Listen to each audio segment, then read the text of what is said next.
everyone, for the first video in this installment, I'm going to give you a little walkthrough of one of my scrapbooks.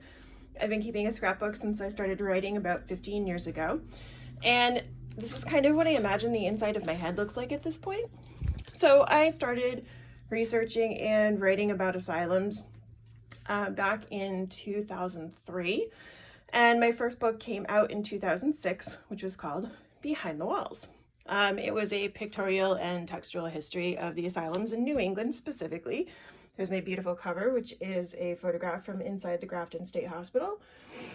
And the book did very well, but it was self-published, and I printed through a printer out in Kansas, and it was really expensive, very expensive to do, especially with full color photographs in it. But it actually opened a lot of doors for me because I got to meet a lot of cool people. I got to be in the newspaper. Don't I look really pleased with that fact in this picture? Of course I do, because I got my picture taken. That was actually taken at my alma mater, Elms College, where I got my master's in special education.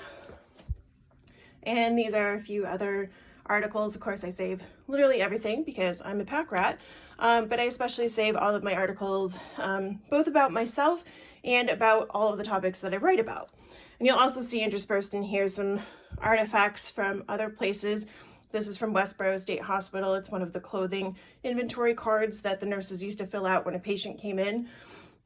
This is my pride and joy. It's a letter from Dr. Oliver Sacks, who was played by Robin Williams in the movie Awakenings. These are some other artifacts that I have, both from Westboro State, and this is a map of Munson Developmental, and some flyers from some other book talks and events that I've done.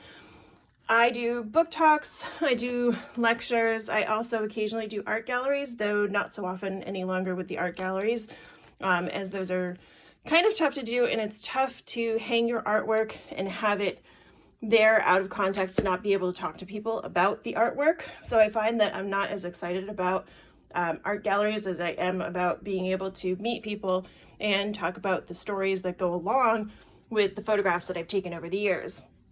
As you can see, there are some articles about different state hospitals that have come out over the years.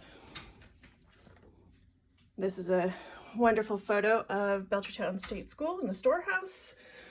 I also collect postcards, lots and lots of postcards.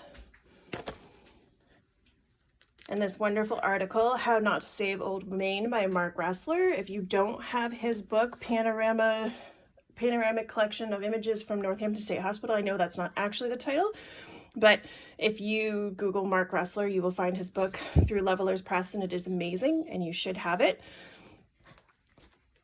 But he did some beautiful work back when Northampton State Hospital was still standing, and they were having the preservation discussion that we are now having about Belchertown State School.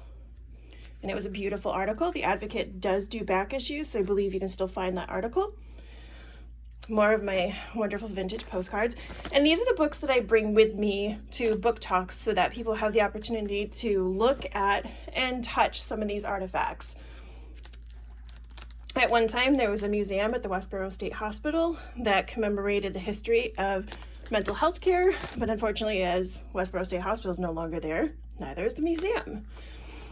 More postcards. These are patient ward cards from Westboro State Hospital. They recorded the movement of patients coming in and out of the hospital, usually by hand, usually done by the charge nurse on the way in. And you can see I have some empty spaces that I need to fill, which I will eventually. And these are some pieces of Worcester State Hospital. Worcester State Hospital had a huge fire in the 90s, and I have a really good friend, Paul Johansson, who was working on a research study at the time and ended up taking some wonderful pictures of the fire. Not that fire is wonderful, but the images are incredible. Some more postcards, Danvers State Hospital. These are some interspersed with some photographs. And my book is falling. And this was probably not the best place to put this, but that is essentially the end. And tomorrow I will share with you my Belchertown State School book, which is devoted almost exclusively to my Belchertown history collection. Thanks, guys. See you later.